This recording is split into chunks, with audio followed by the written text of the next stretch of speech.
Shalom Go Jakarta, apa kabarnya? Pasti antusias. Kembali bersama dengan saya Pastor Leo Immanuel. Hari ini, pada minggu ini saya akan share firman Tuhan yang judulnya Hope in Hopeless Time. Pengharapan di tengah-tengah tidak ada pengharapan. Waktu-waktu yang sulit, waktu-waktu yang susah, tapi ada pengharapan.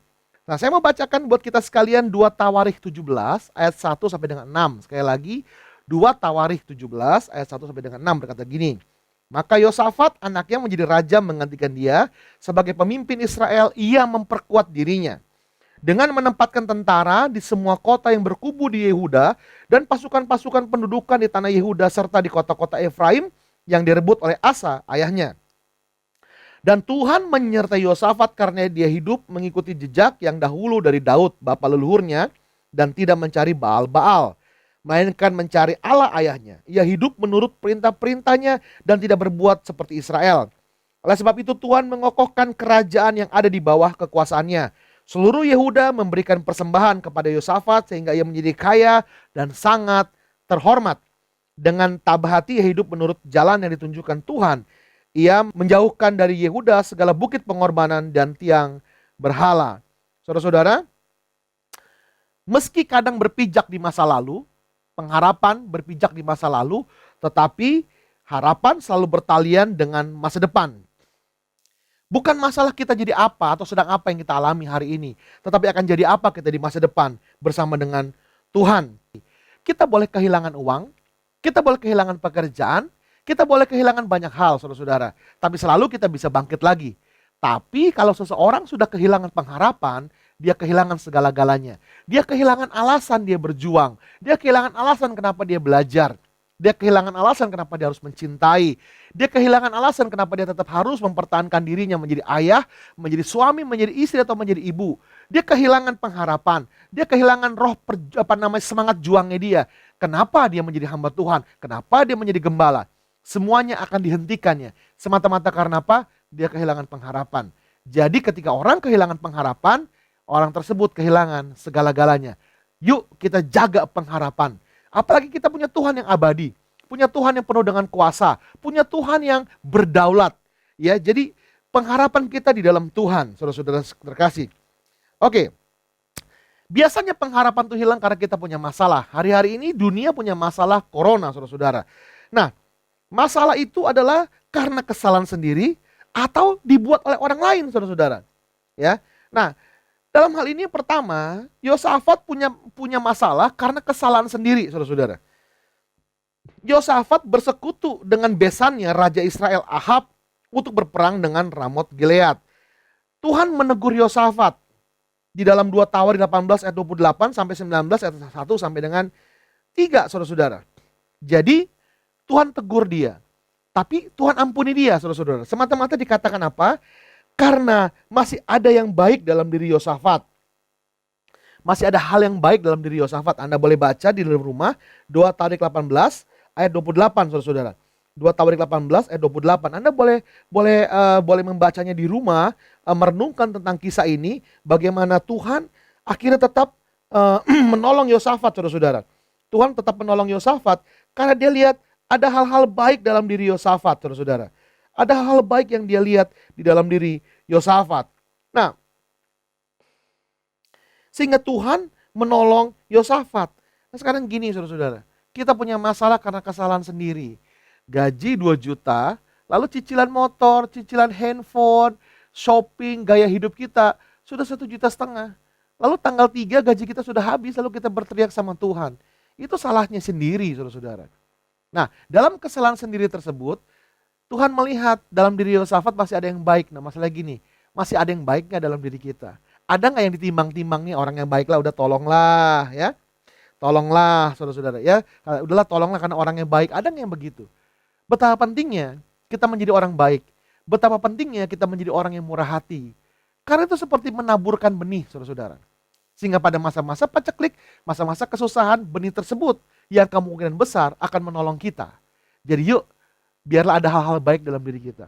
Apakah itu murah hati, rajin membantu, saudara-saudara, teman yang baik, suka mendengarkan teman, suka menolong dan lain sebagainya. Nah, terus berusaha meski gagal, Jauh lebih baik daripada menyerah dan terhanyut. Usaha lagi, coba lagi. Meskipun banyak masalah, coba lagi. Lebih baik mencoba daripada berhenti, saudara-saudara. Karena gini loh, orang sukses itu adalah orang yang mencobanya lebih banyak daripada dia gagalnya. Minimal dia mencobanya 1 kali lebih banyak daripada gagalnya. Kalau dia gagalnya 100 kali, dia mencobanya 101 kali. Orang yang jadi juara itu, orang yang bangunnya lebih banyak daripada jatuhnya. Mungkin bangunnya lebih banyak cuma 1 kali, saudara-saudara. Kalau jatuhnya 1000 kali, dia bangunnya 1001 kali. Itulah juara, saudara-saudara. Jadi terus berusaha meski gagal jauh lebih baik daripada menyerah dan lalu terhanyut, saudara-saudara. Nah, masalah itu ada kesalahan sendiri, tapi juga ada yang dibuat oleh orang lain. Kadang-kadang gini, kita sudah berbuat baik dan menghindari masalah. Namun masalah tetap datang juga, saudara-saudara. Kita udah nggak mau cari gara-gara, kita udah hidup benar. Tapi kadang-kadang ada aja tuh masalah menghadang jalan kita. Masalah itu seperti tamu yang nggak sopan. Seperti tamu yang nggak diundang, saudara-saudara. Karena nggak diundang pun dia datang gitu maksudnya. Dan nggak mau pergi. Bahkan sampai ketika kita mengusirnya. Masalah datang kepada Yosafat dan kerajaan Yehuda ketika Bani Amon, Bani Moab, dan orang-orang dari pegunungan Seir menyerang. Jadi itu koalisi 3 negara. Bani Moab, Bani Amon, dan orang-orang dari pegunungan Seir. Itu ada di 2 Tawari 20 ayat 1 sampai dengan yang kedua, saudara-saudara. Datanglah orang memberitahukan kepada Yosafat, suatu laskar besar datang dari seberang laut Asin, dari Edom, menyerang tuanku. Sekarang mereka di Hazezon Tamar, yakni En-Gedi. Bayangkan koalisi 3 negara menyerang Yehuda yang kecil, saudara-saudara. Di ayat yang ketiga di Tawarikh pasal 20 dikatakan Yosafat jadi takut. Yuk kita baca yuk. Saya akan bacakan 2 Tawarikh 20 ayat yang ketiga. 2 Tawarikh 20 ayat yang ketiga dikatakan gini. Yosafat menjadi takut. Saudara-saudara, sekali lagi, kita bisa menjadi takut dan sah menjadi takut. Tapi yang tidak boleh adalah tinggal dalam ketakutan. Nah, Bapak Ibu saudara-saudara sekalian, kita takut dengan virus corona. Ya, menyerbu kita seperti koalisi 3 negara ini menyerbu Yosafat. Tapi lihat ini pasal ayat ketiga, 2 Tawarikh 20 ayat 3 dikatakan Yosafat menjadi takut. Kemudian ia lalu mengambil keputusan untuk mencari Tuhan. Ini bedanya, saudara-saudara. Waktu kita takut, kita cari siapa? Daud berkata, Mazmur pasal 121, aku melayangkan mataku ke gunung-gunung. Dari manakah datangnya pertolongan itu? Kadang-kadang musuh di depan sudah menyerbu, kanan musuh, kiri musuh, belakang tembok. Kita sudah diserbu musuh, gak tahu bagaimana. Kita takut. Itu yang dikatakan, aku melayangkan mataku ke gunung-gunung. Dari mana datangnya pertolonganku? Saudara-saudara, ketika kiri, kanan, depan, belakang kita sudah gak bisa ngapa-ngapain lagi, kita udah terpepet. Mungkin ini saatnya kita melihat ke atas. Karena di atas ada Tuhan, saudara-saudara. Yuk, kita cari Tuhan. Jangan, bukan kadang-kadang kayak corona gini, saudara-saudara. Begini loh, Bapak Ibu, dengan virus corona gini, ketika tahun 98 Jakarta kerusuhan, banyak orang-orang Jakarta kabur ke Singapura maupun kabur ke Australia. Sebagian malah masih tinggal di Australia, saudara-saudara. Nah, kalau Singapura dan Australianya juga rusuh, kita masih bisa lari ke Amerika. Atau lari ke Eropa, lari ke negara Asia, saudara-saudara, masih tenang. Tapi dengan corona ini, mau lari kemana kita? Uang kita nggak bisa beli keselamatan kita. Mau lari kemana kita? Kecuali ke dalam tangan Tuhan, saudara-saudara. Kecuali Tuhan yang melindungi kita. Jadi yang Yosafat pilih adalah dia takut lalu dia cari Tuhan. Nah, Anda cari Tuhan nggak? Gimana caranya? Doa, baca Alkitab, berseru dan berharap kepada Tuhan. Lalu, ya bekerjalah seperti biasa. Jangan takut, saudara-saudara. Ada Tuhan yang menolong kita. Nah, Yosafat mencari Tuhan. Jadi gini, ketakutan, fear is not the problem. Takut itu bukan masalahnya. Tapi bagaimana kita memberikan respon kepada takut tersebut, itu masalah yang sebenarnya, saudara-saudara. Ada orang yang ketakutan kunci kamar nggak mau kemana-mana. Ada orang yang ketakutan dia hutang, saudara-saudara. Hutang kartu kredit, hutang segala macam nggak bisa bayar hanya karena ketakutan. Ada yang pinjam debt collector, ada segala macam, saudara-saudara ya. Ketakutan, pinjam ke rentenir segala macam ketakutan. Jadi sebenarnya ketakutannya nggak apa-apa, tapi respon kita terhadap ketakutan itu yang berbahaya, saudara-saudara. Yuk kita berikan respon seperti Yosafat, cari Tuhan. Amin. Cari Tuhan, saudara-saudara. Ya, cari Tuhan. Nah, Nelson Mandela pernah berkata gini, "Courage is not the absence of fear, but the triumph over it." Keberanian bukanlah ketiadaan rasa takut, tetapi kemenangan mengatasi rasa takut itu. Saudara ya, orang takut karena tidak tahu. Tahu itu bergantung kepada indera kita. Nah, sekarang kita pakai indera bukan indera penglihatan, bukan hitung-hitungan di otak kita, tetapi dengan indera roh kita. Kita masih punya Tuhan, saudara-saudara. Amin. Masih ada Tuhan. Orang dunia digerakkan oleh pengetahuan, tetapi anak Tuhan digerakkan oleh iman. We have to move.